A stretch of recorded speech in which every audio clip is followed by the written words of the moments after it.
Okay, good morning, Dad.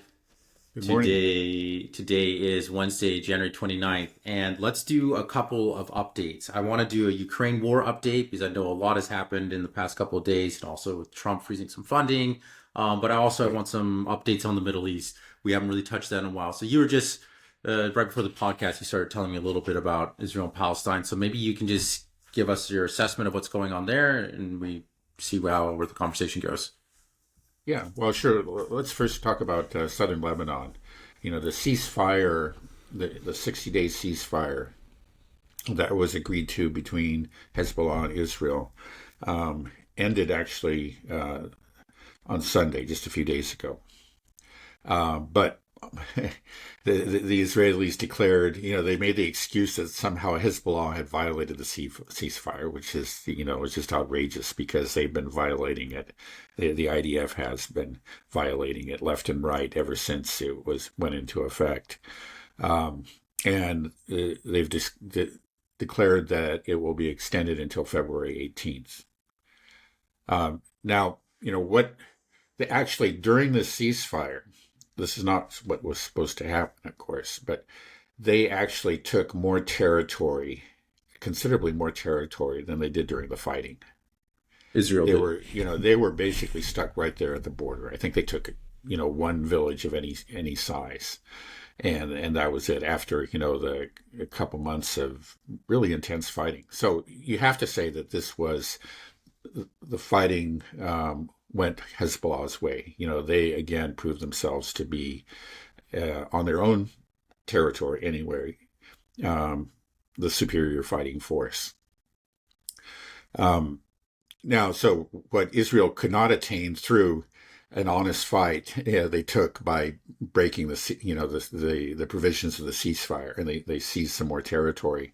And they did a lot of bombing. They killed a lot of people. And one thing, I just saw a video yesterday, actually. It was done by Craig Murray, who went into southern Lebanon very bravely, went very close to the border, to the point where you can look and see, Israeli towns on the other side of the international border there. Um, in that video he did, you'll see extensive footage of demolished um, Lebanese homes. And when I say demolish, I mean that these were brought down by, demolition on the ground after the fighting had ended. So they spent a lot of time just, blowing up houses, people's homes, mosques, stores, healthcare centers. They just completely demolished a lot of these towns, and so much of southern Lebanon just looks like Gaza. They gave it the Gaza treatment. Um, he went into one. I think I just have to describe this because again, they gave it the Gaza treatment in in more than one way. He went into one home. It was actually a beautiful home, and it was a home that where a very, I think, well-known woman, a pianist, lived, and he found the piano that she played, but it was destroyed. Um, there was rubble everywhere, but there was graffiti on the walls. There was the furniture that hadn't been destroyed, by explosions was deliberately damaged by, it was slashed with knives. So it was just plain vandalism. And you went into some rooms, you could see that they had the Israelis there had eaten there, thrown the cans, all the trash in the middle of the floor, and then defecated on the side. And then you see a doll there. It's just the whole thing just looks, just so horrifying. And it really attests to some kind of really animalistic behavior. The barbarians. That's what we saw in Gaza, and you saw the same kind of behavior in southern Lebanon. And I think people should know about that. So anyway, what did we look? What well, it was like I was saying, the ceasefire was supposed to end on Sunday, and many Lebanese civilians started to return to their home. These are the people who lived in the southern part of Lebanon, and they came marching back, and the Israelis just started gunning them down. They killed 24, injured over 130 of them. 130 of them. That happened on Sunday. Um, now a lot of people were asking, where's the Lebanese army? Because according to the terms of the ceasefire, the Lebanese army was supposed to actually move in to southern Lebanon. And when I say the Lebanese army, I'm not talking about Hezbollah. It's the official government army. But as I pointed out earlier, this um, Lebanese army is actually funded in great part by the U.S. government through the U.S. embassy in Lebanon.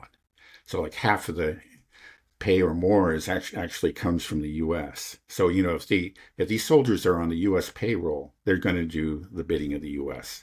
And it's clear that they didn't actually want them going down into southern Lebanon.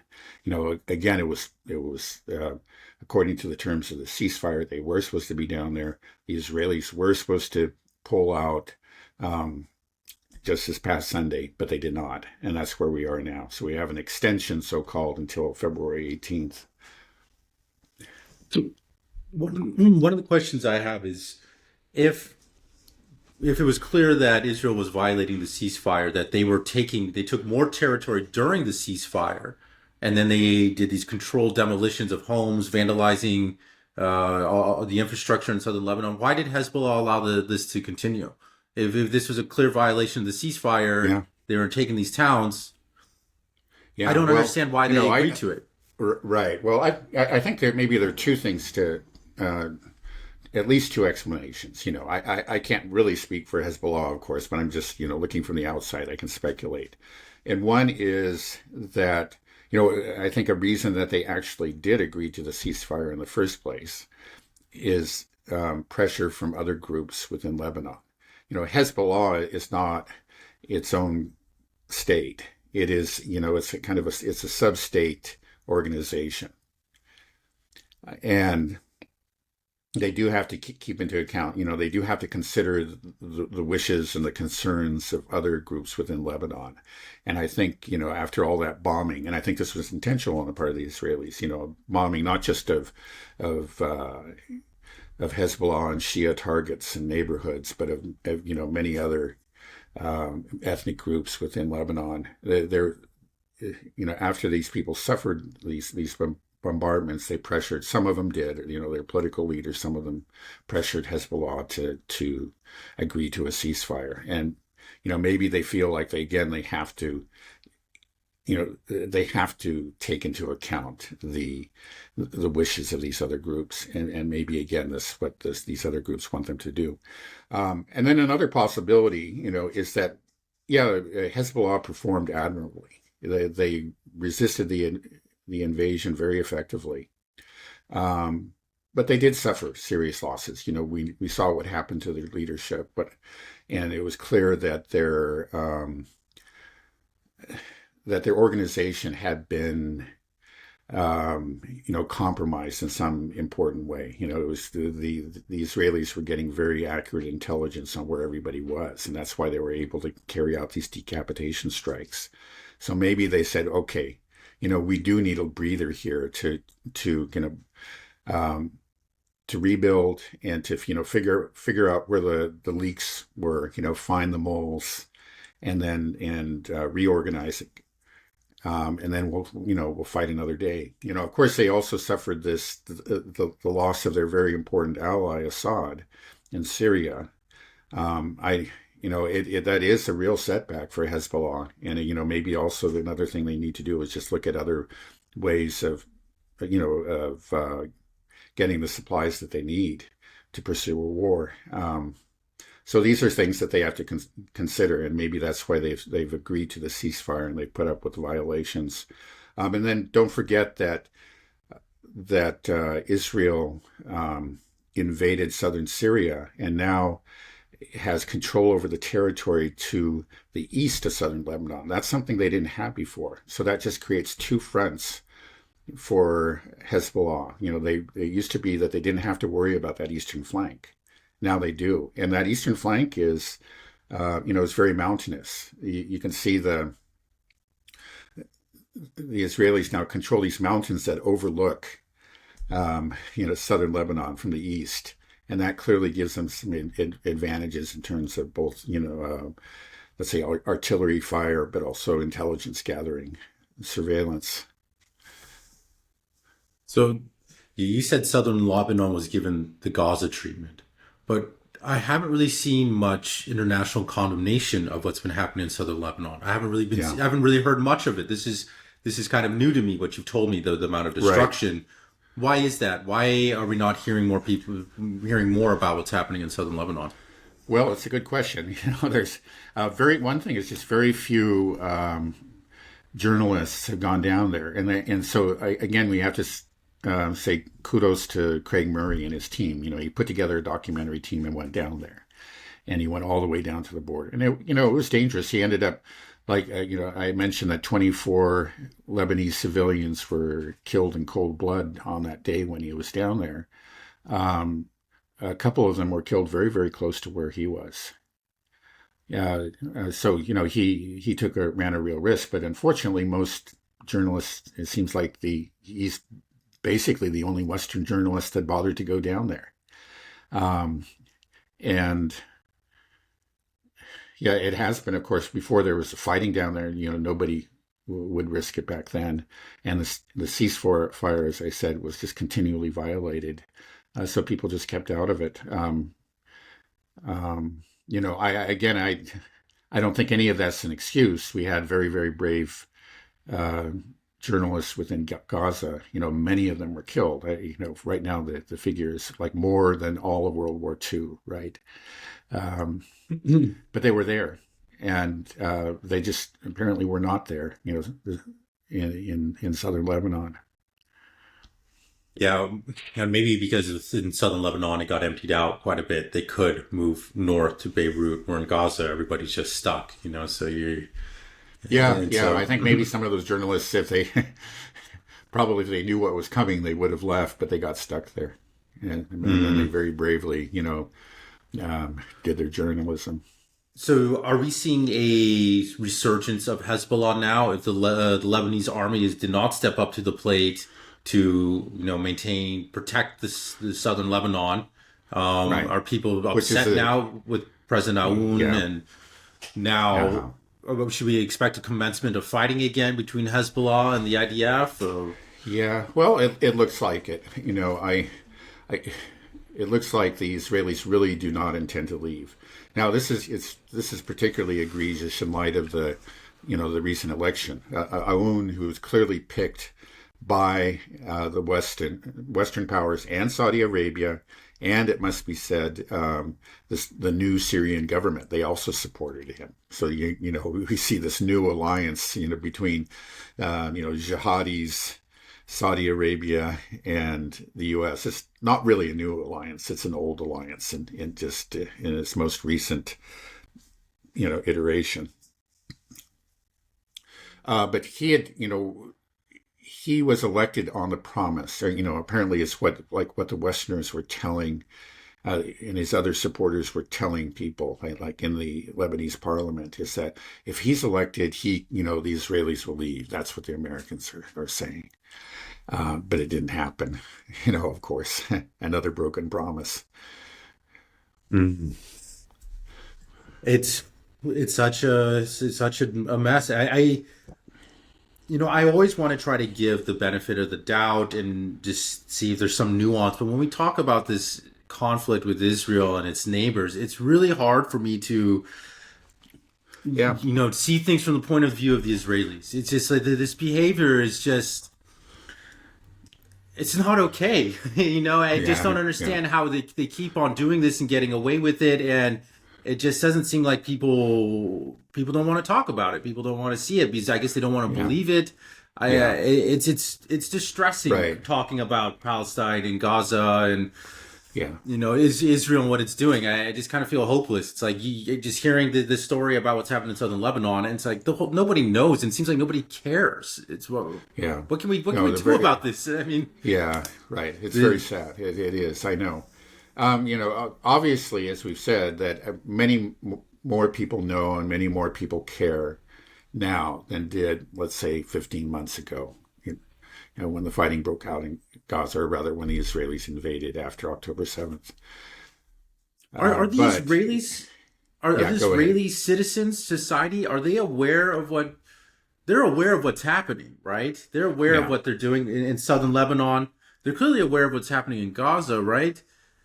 Well, I think a lot of them are, but not all of them. I mean, there is, I think even within Israel, it is very possible to insulate yourself. You choose the media that you trust, or that tell you what you want to hear, and you can, you know, protect your eyes and your ears from the worst of what's happening. And I think that's what happens. There's no question that that's true for many Israelis. Now, unfortunately, there are people who really do know what's going on, and they're not outraged, they're not shocked, they're not horrified, but they celebrate it. A lot of what we know about what went on in Gaza was actually advertised by the perpetrators. Here I am with this woman's underwear or whatever, all these perverted videos. They thought it was funny. And you have people bragging about killing civilians on social media, Israeli soldiers. And there's obviously Israelis that are consuming that and think that that's wonderful. Now, I don't know what percent of the population actually thinks that way, but it's clearly something. We're not talking about just some sort of radical fringe. It's much more than that. Again, remember there was that horrible rape within the detention center. And then that came out on, it was on Israeli TV, and it was defended, and there wasn't, it was defended, and it's at least the viewers of this show or that channel seemed to be fine with what they were being presented. So we're talking about a very large segment of the population that knows and doesn't care, that just doesn't regard these people as human, and thinks that there should be no constraints on Israeli behavior. Is there any redemption way back for people that are currently in this grip of genocide, essentially, is what we could say, if they don't view them as humans and they want to eradicate them and celebrate the killing of civilians? Is this could be like, I'm just thinking, is there a way that this type of thinking can be solved?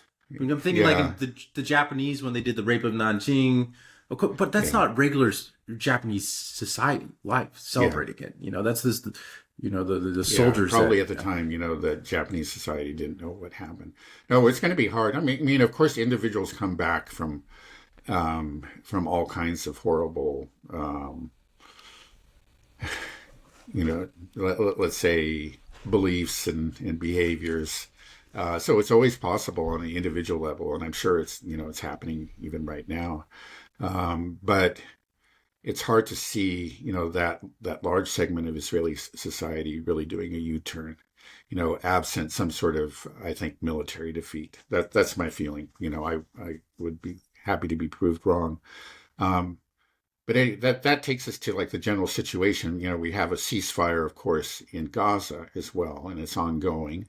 We're a couple of weeks into it, and so far it's whole. There have been some violations, but nothing so serious as to really threaten this, the continuation of the ceasefire. And so hostages have been exchanged. As a lot of people pointed out, it's actually, in the Western press, we'll tend to describe the prisoners that were held by Hamas as hostages, and then those that are held by Israel as prisoners or terrorists. And when in fact it probably is more accurate to call the great majority of the prisoners that are being held by the Israelis as hostages, because they have been detained without charges, simply essentially abducted, like many of them from Gaza or the West Bank, and just and locked up. Again, without any charges. And then on the recent female prisoners that were released by Hamas were not hostages. They were prisoners of war. They were soldiers. They were actually, the observers, I think, right there on the Gaza line. And they were seized in the course of fighting and taken prisoner. They were prisoners of war, and that's how they should be described. Right. I believe it was like the Nazal Oz military base is like right there on Gaza. Right. But when you see it on social media, it's right there, just hostages, and the Palestinians are prisoners. Right. Some of them, there are not Hezbollah, but Hamas did seize a number of civilians, and I think it's fair to describe them as hostages. Now they look at it. Sure. Israel already has thousands and thousands of hostages. This is the only way we're going to get them back is if we take some. And you say, okay, well, that you violated the law, but that's the reality. And so, I think we have to keep that in mind too. So what do you see coming up next for between Israel and Palestine? Because I feel like Benjamin Netanyahu's in a tough spot. It doesn't seem like he wanted the ceasefire. And from what I understand, Israeli society is not very happy with the ceasefire as well, because they were told that Hamas would be defeated. And I think many of them were kind of believing that. And then when this hostage deal was done, they could see that Hamas was there. People were cheering, and they presented a strong presence. And the Israeli society might be looking like, my God, what we've been doing for the past 15 months, we've been bombing these guys to hell, and they're still here. And they're trying to move back into northern Gaza, which we were kind of under the impression we were going to settle, that was now ours. And Benjamin Netanyahu, who's also got to deal with Trump. It's like, he's between a rock and a hard place, between pissing off Trump or losing his government potentially with Smotrich and Ben Gvir if he doesn't go back into Gaza. So how do you see him playing this out? I mean, how does this work? Yeah, clearly he is in a very tough spot. I think he may have miscalculated. He agreed to do this. Again, maybe it was just so that Trump could put a feather in his cap, especially during the inauguration, and say, okay, I did something that Biden couldn't do. That may be, and then, according to Netanyahu himself, and he said this openly, he said this on Israeli TV, Trump has agreed to let him break the ceasefire, or that if he, if after the first phase of this, if the Israelis will go back in and they'll have the support of the Americans. That's what Netanyahu is telling people. That Do you think Trump that's true? understands this. I don't know. He could be lying, but the fact that he's saying it so openly, maybe it is. Maybe it is. It's like, again, Trump is no lover of the Palestinians. He is, very much associated with the extreme Zionists. And, just the other day, he made that comment about basically ethnically cleansing all of Gaza and sending the Gazans, into camps in Egypt and in Jordan. So he may very well have agreed to it. I can't be sure. But I speculated about the time, and this is what Netanyahu's saying. The thing is that Netanyahu may find that difficult to do, even though if that was his intention. Now that things have stopped, now that the Gazans are moving back in, they are moving back into northern Gaza, and by the hundreds of thousands, they're just marching back in there. All their homes have been destroyed, but they still say this is our land, this is our home, and we're returning. It's going to be hard after all this to renew the fighting. First of all, it's just going to. It was bad enough to begin with, but you let them back in, and then you're going to cleanse them again. It's right. It's not that it can't be done, and obviously there are people in Israel that want to do that, and they just don't care. But it's they've already, the image of Israel has been severely damaged, and this I think would be another very severe blow. It would be, again, it's bad enough that they did what they did. It looked bad enough. They were essentially just had turned northern Gaza into a freeze fire zone and had driven all the civilians out of there. And now, after all that, and they're going to let them back in and start all over again. They might, but it just seems like that's going to cost them. It costs them more than than if they hadn't agreed to the ceasefire. And then the other side of it is that the IDF is not an army that was ever meant to conduct these long wars of attrition. which that's where they found themselves. They've been, they were fighting for approximately 15 months, and they've never done that before. It's not something that they really prepared to do. Typically, an Israeli war is a matter of a few weeks, a couple months at the most. It's over. That's how they fight their wars. They like to fight them, and this really did cost the IDF. It just wore it down, and they found towards the end that it was very, very hard to call up reservists. They put out the call, and the reservists wouldn't show up. So it's just like there's going to be resistance within the IDF to going back in on the ground. There's going to be, a real price to pay in terms of, let's say, again, internationally, if they go back in at this point and, clearly break the ceasefire. And then,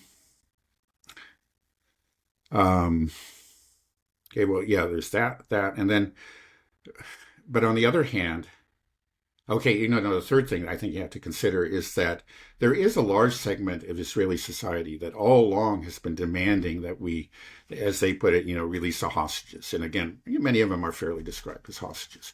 And that has been, like kind of the focus of the resistance or opposition to Netanyahu. Now, the fact that the first releases of prisoners from Gaza have gone so well. And, first of all, it's clear they're alive, and not just alive, but in very good condition. I mean, those female soldiers were just cheerful and seemed to be very, very happy and comfortable with their captors, speaking to them in passable Arabic and, clearly on friendly terms. They clearly were very well treated. And Israeli society has seen that. And then that's going to just kind of whet their appetite for more releases. Again, within that sector that's really focused on that. And that's it's a large sector of society. There have been protests throughout the war, unfortunately not against the war so much as just, again, for the release of the hostages. So it'll be hard for Netanyahu to break the ceasefire because, in this first phase, a certain number of hostages or prisoners of war are supposed to be released. And then in the second phase, more. And if he breaks it at the end of the first phase, there are going to be still many hostages that will remain, in custody within Gaza. And that's going to, that's just going to increase the opposition to him within the country. So he's got to consider all those things. Yet on the other hand, you have, the ultranationalists, and they're very unhappy about this. They felt like they had been promised northern Gaza. And now it's been snatched away from them, and they're not going to take that lightly.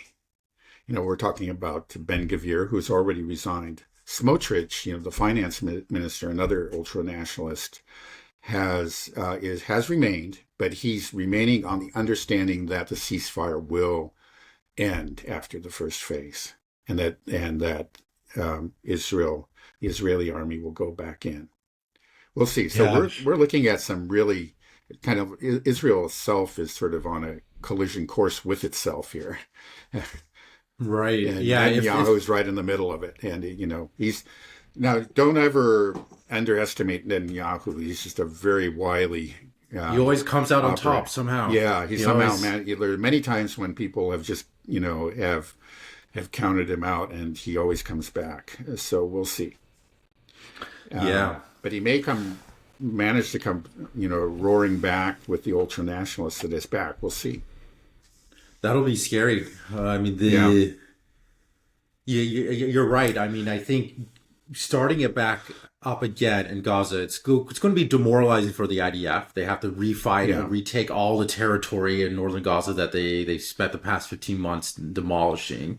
And now they're going to have to do that all over again. And then just the global image of Israel has been damaged so much after this 15 months. And now we just have a little bit of a reprieve here for the Palestinians at Gaza. And then they just do it all over again. And then it is just hard to give any justification for it. It's just, I just see it.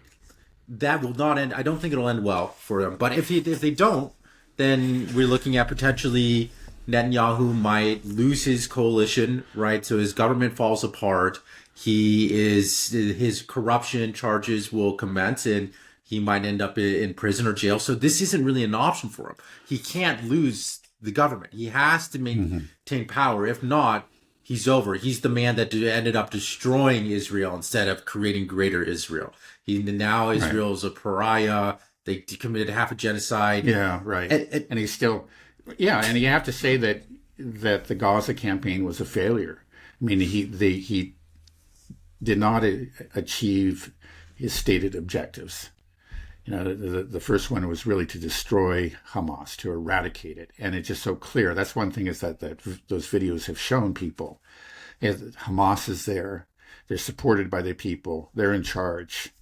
And the Hamas, just them securing the release of all these prisoners or hostages, Palestinian prisoners, hostages, that definitely boosted their popularity, I'm sure, within the West Bank, because a lot of them were in the West Bank.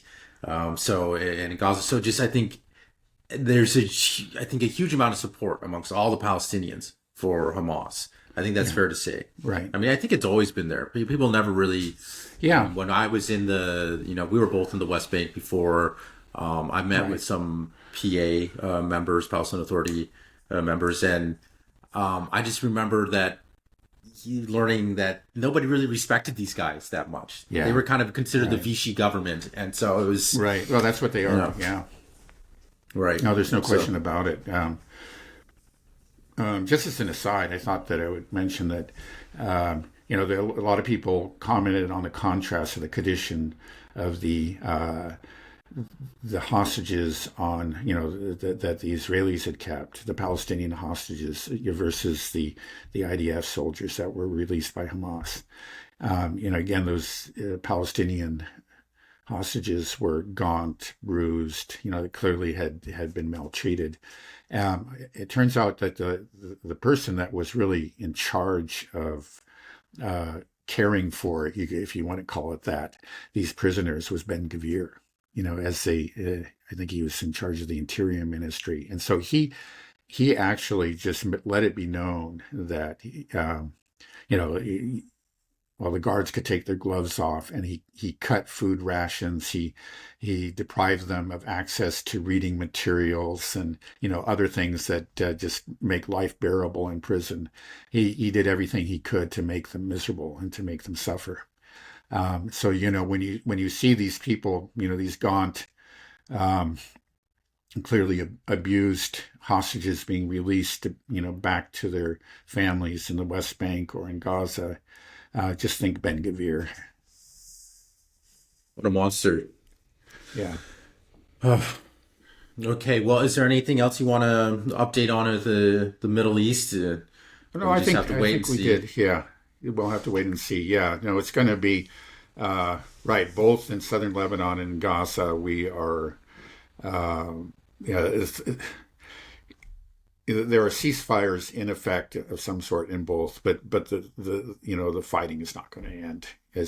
I think we can expect to see it resume in some form or another. And maybe, I think it's quite possible that the IDF will be so reluctant to go back into Gaza on the ground that they may just renew an aerial bombardment. Now, I don't know what they would bomb, because it seems like they've bombed everything to rubble, but we'll see. I don't know. It's interesting, because if the fighting doesn't resume, though, we may see within Gaza, it may resume, or it may kick off within Israel itself. Again, because those nationalists are furious, those ultra-nationalists. Right. Yeah, I feel like Netanyahu has no choice but to keep it going as well. If he stops, quite possibly. he's going to be in trouble. Another thing he may do is just that he may just kind of, just open up another front, whether it's in Lebanon or Iran. Because again, he's always had his sights on Iran. And maybe that's what you say, okay, let's just, if I can bomb Iran, everybody will start talking about that and they'll forget about Gaza, including, my ultra-nationalist supporters. That may be the way that the way out for him. We'll see. Right. Well, I mean, they need the U.S. help for that, and I don't think Trump is going to go along with that. So just the other thing that he's got to calculate. You know, if he goes back into Gaza, tries to attack Iran, what's the U.S. going to do? I don't think the U.S. is. You know, the Biden State Department isn't there anymore. They're not going to be able to just push him over as easily, push the U.S. Yeah, but around. unfortunately, Hopefully, you have a lot of, you do have a lot of people within the new State Department and the Pentagon and the NSA who are anti-Iran fanatics, and so yeah, maybe they're not pushovers, but they can actually be very zealous in supporting Israel or even leading Israel into an attack in Iran. Yeah, the question is the wild card. I think, as always, is Trump himself. He's shown some reluctance to actually start a war with Iran. He may understand that just would be bad and would not, play well back home here in the U.S. So we'll see. okay, yeah. Well, fingers crossed, things turn out well. Okay, let's move over to Ukraine because there's been some updates. I know was the town Vileka Novosilka fell, and that was a big deal. Uh-huh. Trump pulled some funding. So can you first just start by giving us just a frontline war update? What's the situation like right now in Ukraine? Okay, yeah. Yeah, Velika Novosilka fell. Now that was it was not a very large town. I think we're talking about a few thousand prior to the to 2022.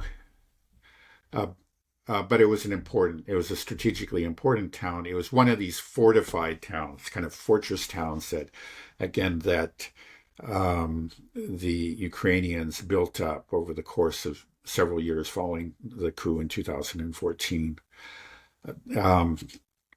So its capture by the Russians is quite significant. It's, now there really is nothing to the west of them and that part of the Donbass. So we're talking about the very southern part of the Donbass, actually quite close to the Zaporozhye region. So that actually opens their way into Zaporozhye too, which, remember, is something that they claim as their own territory. So I think there's no question that they're going to push into Zaporozhye at some point. It's also notable that Selvika Novosilka, it fell rather quickly. I mean, the Russians took their time surrounding it, but when they actually pushed into it, it only lasted a few days. And the town itself is not, there's clearly damage, but it's not in ruins the way, let's say, Bakhmut was after the fighting there. And that's something that we're seeing again with some of the others. Yeah, I think it was Selidova and other. These towns are falling faster. Where it used to take maybe few weeks of fighting to take a town of that size. Kind of the Ukrainians would just had their pillboxes and trenches, tunnels, and their fortified high rises, so they had all these very well fortified positions, and they defended each one of them fiercely. So you basically had to destroy the town to take it, and that's what we saw, up until recently. But now we're seeing that the Ukrainians either just don't have the means or they don't have the will to really put up the resistance. So when it comes to the storming of the town, the town falls quickly, and now. It's a slightly different story farther north, but also very notable Russian victories. The city of Toretsk is, for all intents and purposes, has been taken by the Russians. And now that was a large city. We're talking, close to 100,000 if you include the larger metropolitan area, like New York and some of the other suburbs. It took them some time to take it. Certainly faster than it would have happened, let's say, a year ago. Again, it was highly fortified. It was a large town, really a city, but they took it, and it's important. Again, it's one of the very, very last of the fortress cities. You could say that it really is. Now, the last one, where the battle is ongoing, is in Chasiv Yar. Now, that's a place where the Ukrainians have put up very fierce resistance, and so it has been a bloody fight, but it is coming to an end, and that's it's a difficult city to take, or town, I guess we should call it. It's not particularly large because it was up on high ground, kind of like Ugladar was in the south, and it was very, very heavily fortified. But the Russians had taken it, or close to taking it, like they're about 90%. I think it's just a matter of days, maybe a couple of weeks at the most, and it'll be completely captured by the Russians.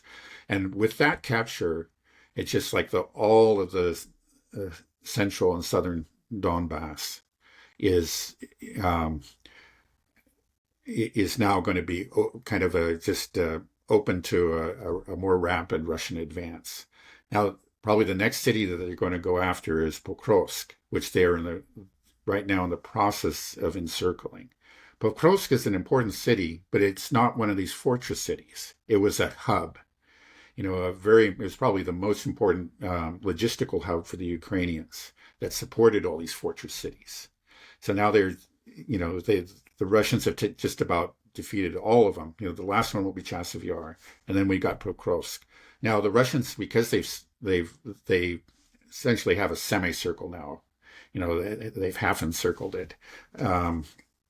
They have deprived its use as a hub, to the Ukrainians. The Ukrainians simply can't use it as a hub the way they used to. So they've already achieved that goal. And then the next thing is once they take it, and though it's quite large, I think, when you're talking about Minograd and Pokrovsk together, it's close to 100,000. It's not fortified the way that like Toretsk was or Avdiivka. And again, the Ukrainians are just not showing the ability to resist the way they did. So I think even though it's quite large, it could fall relatively quickly. It's so large that I think it'll probably take at least a couple months after the assault begins. But that's really not that long for a city of that size. And again, once they have it, it'll become their own logistical hub for future operations moving to the west. So again, I predict we'll see that a continuing acceleration of the Russian advance. We're entering into a new phase of the war, with this really bloody fighting through the defensive belt that the Ukrainians created in eastern Donbass. That's coming to an end, and then we're going to just have something closer to a march, across the steppe towards the Dnieper. Now there's also fighting going on in the north. The Russians are making. They have 2 or 3 very large bridgeheads. They've crossed the Oskol River north of Kupiansk, and so now they're approaching Kupiansk from 2 directions. And then farther south, they have a bridgehead across the Zherovets River, and are approaching Liman. So these are both in the Kharkov region. So they've made considerable advances there too over the last few months, and will probably continue to do so. And if they take Kupiansk and Kharkov, then I think we'll see something similar in Kharkov. If they have not declared the intention to take Kharkov region. Kharkov region has the city of Kharkov, which is the second largest city in all of Ukraine. But it's very much a kind of a Russian-leaning city. That whole region is Russian-speaking. And so many people believe that they're going to take that, inevitably. It seems like there's no doubt that Russia will win this war. Is clearly at the end. I mean, they're coming through the last bit of fortifications. Then it's just open roads in front of them, kind of what you're telling me, that it should be much easier for them to move on. So there has to be an acknowledgement within Ukraine that the war is lost, right? Or an acknowledgement within the West. Is that true now? Yeah. That people have said, yes, this war you're is seeing lost. That more and more. There was an article that came out in The Economist, which is one of the leading, let's say, news magazines of the world. I used to subscribe to it like back in the 90s, early 2000s. And it's a very intelligent magazine, but it's also always been very much a neocon kind of magazine. And very Russophobic. They hate Putin with a passion. They've been ardent supporters of Ukraine in this war, and they've in general, they've gone along with this very kind of pro-Ukraine spin. But just recently, I think it was just a few days, the most recent issue, they came out with an article that said that, yeah, and actually the headline, the title of the article was like the Ukrainian defenses in Donbass are crumbling. And I think that's true. If we've maybe it's not quite right to say collapsing. I think it's like they're beginning to collapse. A collapse is like it's just okay, it falls and then there's nothing.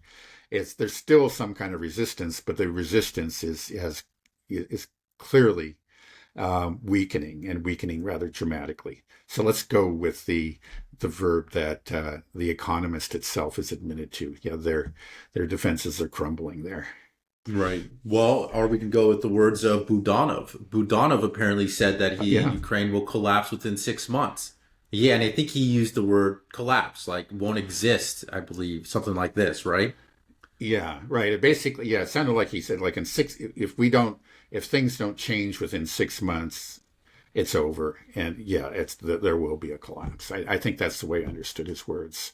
Right. And Yeah, they things were will very, yes, change, but against yeah, Ukraine. Things are going to yeah, change not right. in All the the trends are going, favor. right, Right. exactly. So, You just can't see it. Nobody can actually kind of give any sort of believable scenario where Ukraine wins, it turns this around. That's just not possible.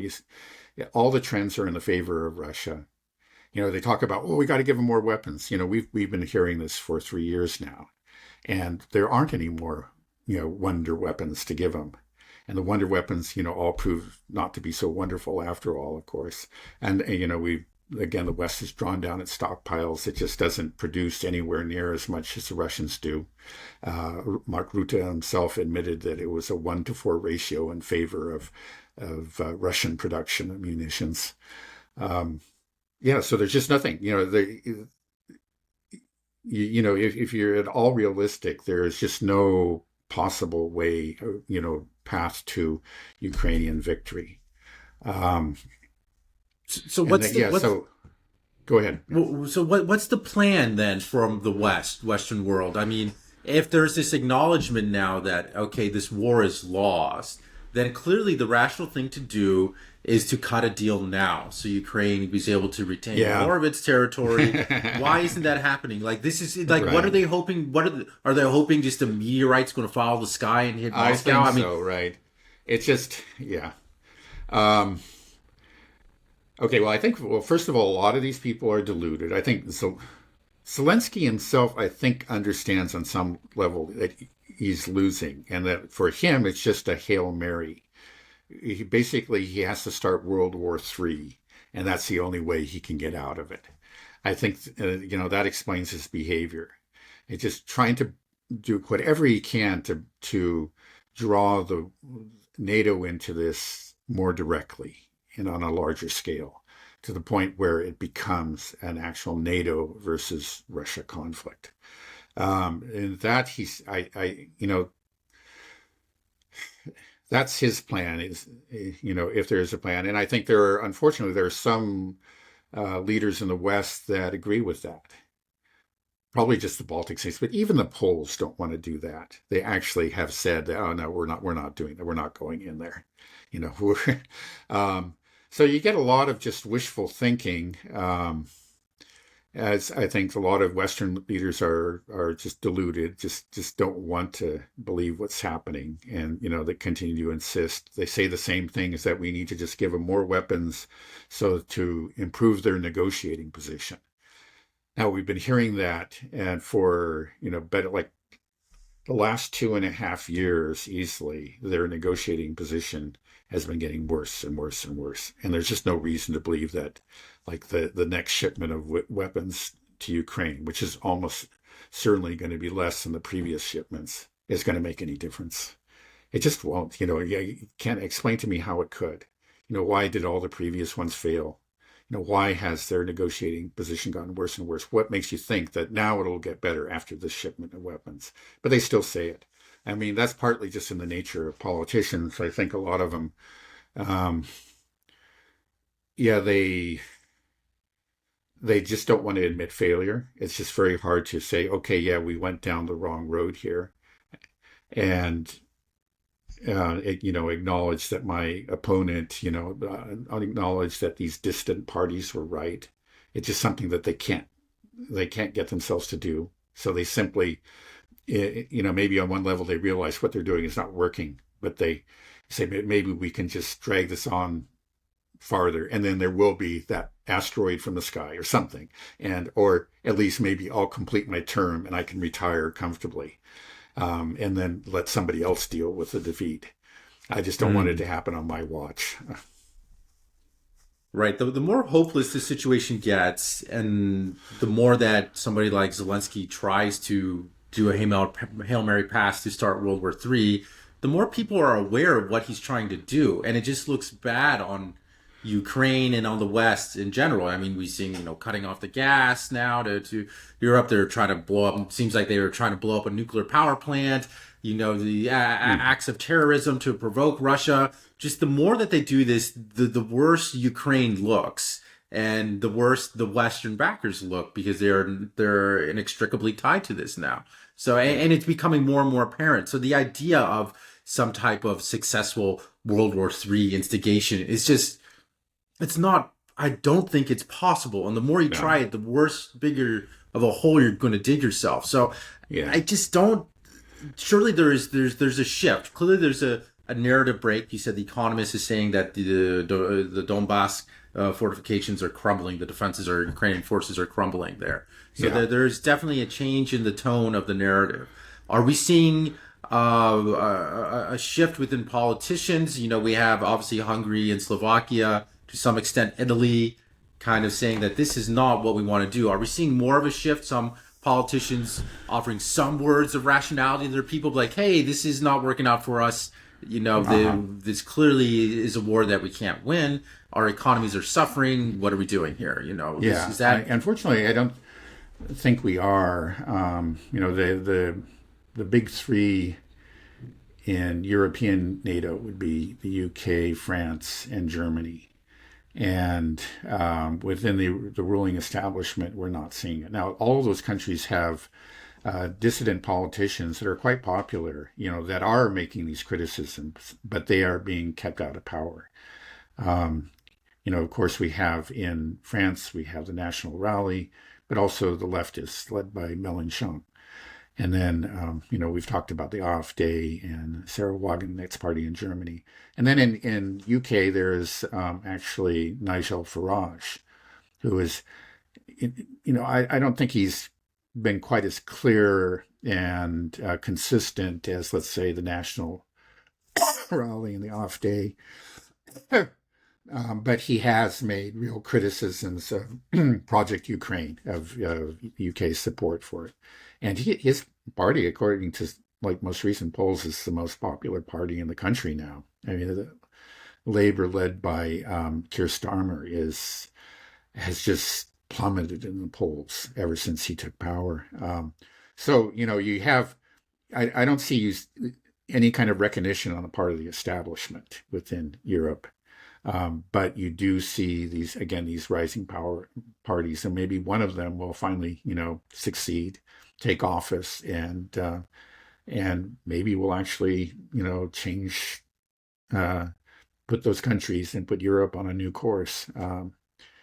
We'll see. Again, as we've said many times, the establishment has fought this. They used all kinds of dirty tricks to prevent this from happening, and that they're not gonna go down without a fight. There's nothing certain about the future in Europe. Well, one thing that I think is changing the landscape a bit is Trump again. The fact that he signed that executive order to suspend all foreign aid except to Israel and Egypt. And apparently the Pentagon munitions are still flowing to Ukraine. Those arrangements are still in place. But it still has been substantial, I believe, in the Ukraine war, because it suspended funding to Ukrainian media and NGOs, which essentially these are propaganda arms. This is what, and I'm wondering, when you go on Twitter or X, you see all those Doge avatars. I was always really like, are these guys being funded by my taxpayer dollars to tell me that I'm the Russian propagandist? Basically that's what's going on. Yeah. Right. So I think we're going to see these propaganda organs. They're feeding the propaganda back to us. Yeah, we're funding. It's so wild. Yeah, we're funding the propaganda, Right. and then they feed it to us, and we gobble up like, "Oh, it's true," but we're paying for their propaganda. I guess it's our propaganda, but we fall for our own propaganda. It's a weird thing. Yeah. But clearly, this has to be devastating to the morale of Ukraine because, especially someone like Zelensky, he's a PR guy. He's all about the narrative. If they lose funding to these organizations, these NGOs, these media companies, they can no longer control the narrative as well. And once we talked about this before, what you really need to do is you need to break the narrative. Once the narrative is broken and the truth is able to come through, then we might be able to actually sit down at the table like actual real adults instead of kids living in fantasy land and hash this out and end this bloodshed, end this war. Do you think that's what we're seeing? Well, how big of an impact? Potentially. I mean, it is. Yeah, I have to say that. Right. This executive order by Trump is, like many of its executive orders, is quite significant, and it potentially will have a huge impact. I mean, it already is having an impact. It remains to be seen if he can hold firm, because the pressure, a huge pressure is being brought to bear, on him. Not just for the cutoff of aid to Ukraine, but to other countries as well. But we'll see. Again, he seems to be. He came out of the corner swinging this time. With real vigor and determination, and he's in for a big fight. Again, it's just the deep state is not just going to walk away and, give everything to him, though they may give him some things in the short run, but they're going to work hard at subverting his efforts in the long run. And they do have a lot of weapons at their disposal, and they're very good at having their way. And we've seen that in previous presidencies. So I wouldn't, assume that Trump will have his way. I think actually, unfortunately, the smart money is still on the deep state. But, I am impressed again with his vigor and determination and, the fact that he's done what he's done. So I wouldn't count him out entirely. I just, I do hope that he sticks to his guns, and, particularly with regard to support for Ukraine. Yeah, I don't know if my money's on the deep state this time. Maybe I'm just being optimistic. One thing is because the deep state is exposed. We've talked about this before. People realize that, the deep state's a real thing, and we see it. And clearly, Trump is clearly at war with the deep state in many respects. Yeah. And then, with all this NGO funding, I don't think people understood, even within the countries where we were doing attempted color revolutions or successful color revolutions, the amount of involvement that the U.S. had in those color revolutions, that we had, like you said, the country of Georgia has you said more NGOs than it's an extraordinary, like tens of thousands or something, just really like 10% of the population is basically employed by the U.S. government there, like by the National Endowment of Democracy. I don't know if 10%, but a large percentage, obviously. And they're controlling the media organs, and they're organized, and that's how they foment color revolutions. We back whatever party hates Russia in Georgia, and we support it. We pump money in. A third of the protesters that they arrested in Georgia were not even Georgian citizens. They were being bussed in or flown in from from the EU, and that's probably funding from U.S. foreign aid to these NGOs, to whatever it is our organizations are. All of a sudden, that's cut, and then all of a sudden you think of. Or at least, we don't know if everything is, but I'm sure a lot of it's caused. Right. So countries like Georgia or obviously Ukraine, Venezuela, all over the world, we are involved in this. And then if we stop, all of a sudden there might be just this respite where, okay, we're not being fed this Western propaganda constantly. And then you get back to sort of a stable equilibrium. And once that veil's been lifted, I don't think you can put it back over. You can't restart the NGO. It's hard. The jig's up. It's the same thing. The longer this goes, the more significant it becomes. If all the funding is reinstated next week, it'll be a blip, and it won't really have any significance in the long run. But if I think it's the executive order was supposed to extend to 90 days. And if it does go on for 90 days, and then at the end of those 90 days, a lot of these programs are ended. Oh, yeah, this is very, very meaningful. I mean, this is, it would be a huge achievement and a real blow against the blob. Right. That's just a huge pillar of this U.S. hegemonic order. That if we stop that, it's like, great, we can come back, and stop trying to meddle into everybody's elections, everybody's affairs. And so it's ironic because we're always blaming, Russia or China of interfering while we are funneling billions of dollars openly, right, to every single country. And if we just end that, I think that would just be such a wonderful thing. So, and it's possible. And like I said, maybe 90 days is enough to do enough damage to it that it will no longer be effective, even if they do try starting it up again. That's my hope. It's just like you're saying with Netanyahu, the Gaza ceasefire happened, starting it back up again. It's going to be hard. It's going to be hard. Yeah.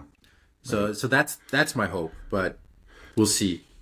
Why do you think Trump hasn't talked to Putin yet? We said he's come out swinging, guns blazing. He did the hostage deal, the ceasefire even before he became inaugurated. He signed all these executive orders, and he's talking about ending this Ukraine conflict within 24 hours of day one.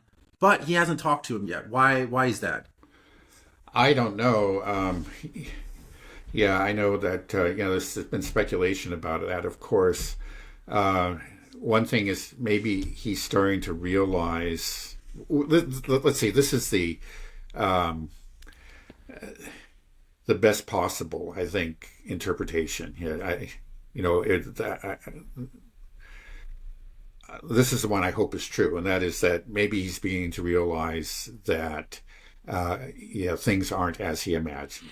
From many of his previous comments, he seemed to believe, it seemed to indicate that he believed that Russia was on the ropes, that the Russian economy was in tatters. Russia was desperate for a way out of this. They had 1 million of their men had already been killed, and so on and so forth. Who knows where he got this information? Maybe it was just from watching TV. Maybe it was from some corrupt, Well, we explained it, right? Advice. It's our funding of these propaganda in Ukraine that which gets fed back to us. That's what it is. Right, it's our own. Yeah. And then, of course, we have those our intelligence agencies that joined to the hip, and they, maybe the CIA has contracted out a lot of the intelligence gathering and analysis to Ukraine, and so we're just getting fed up a lot of nonsense. By the way, I think it was Chas Freeman was saying that, he agreed that a lot of the CIA was, intelligence had been corrupted and is not reliable. He felt that it was actually like the DIA, the Pentagon intelligence, was more reliable, so that if Trump wanted to get reliable intelligence, he really should go to the Pentagon and maybe stop listening to the CIA. Anyway, that's just an aside. So again, I hope that what's happening is that Trump is learning the truth. That would be wonderful, and is starting to realize that maybe the approach that he had envisaged was not going to succeed, and that he would have to go about this differently. Maybe there's a reassessment. Maybe this is something that Alexander Mercouris argues. It's just, and I think it's true. It's just like the typically it is the weaker party in negotiations that approaches the party that's in a stronger position. The weaker party really needs something. And that's us. And so, yeah, right. Well, that's the truth is, but, Trump has been trying to pretend and maybe really believes that we're the stronger party, but we're not in this. We're on the losing side of this war. We are not the weaker party. And then we've already, imposed the sanctions. The threat of more sanctions is laughable. I heard the other day that we've imposed 24,311 sanctions on Russia. Russia is the most sanctioned country on earth. And so you think, are they terrified by the thought of a few more sanctions? This is absurd. So anyway, 24,312 will break Russia's back. Oh, no. The last straw. Right, exactly.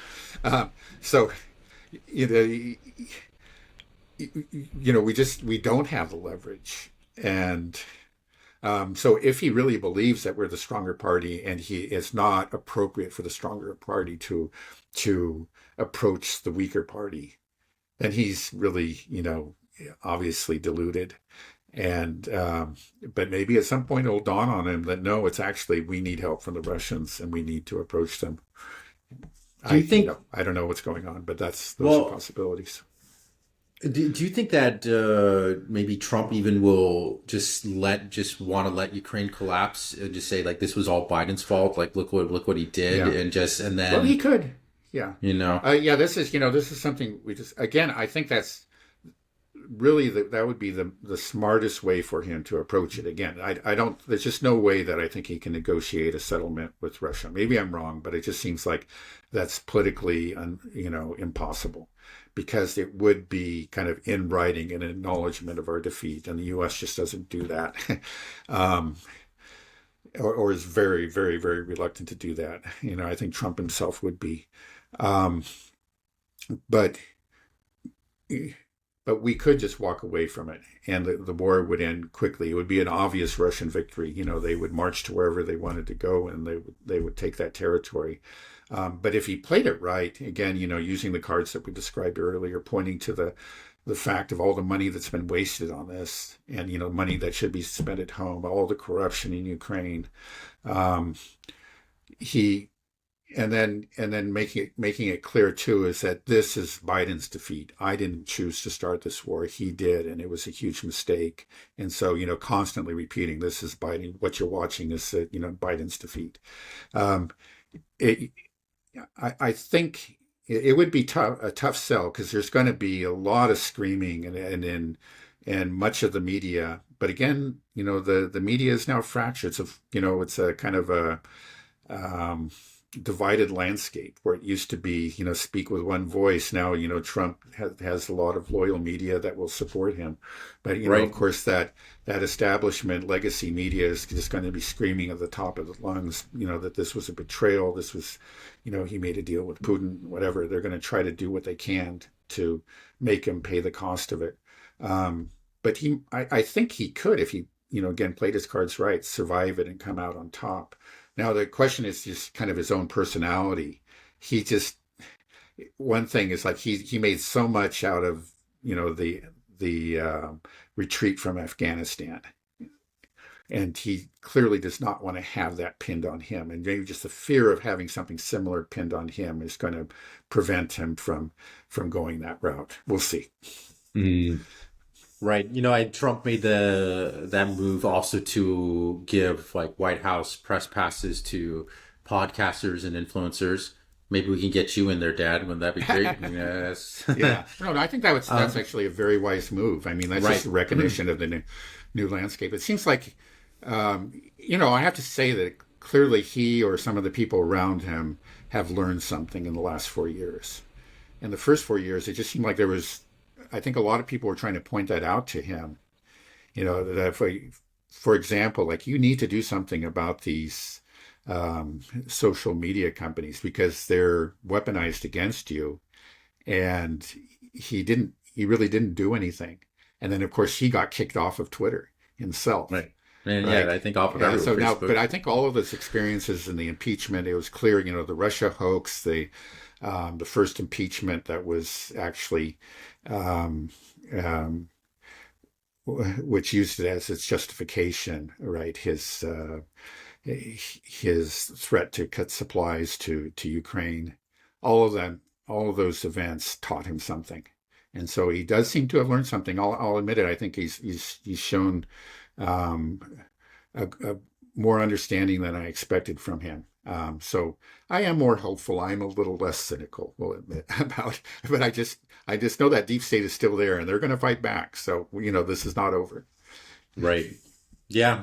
It's interesting. Won't it be so ironic? Trump ends up, it's like this guy, you want to save the world or destroy the world? It's hard to know. Yeah. It's not clear. Right. But yeah, I am a little bit more hopeful. I think, like I said, all those experiences plus, surviving an assassination attempt, I'm sure that makes you look at life a little bit differently and you kind of understand what you're up against. Mm-hmm.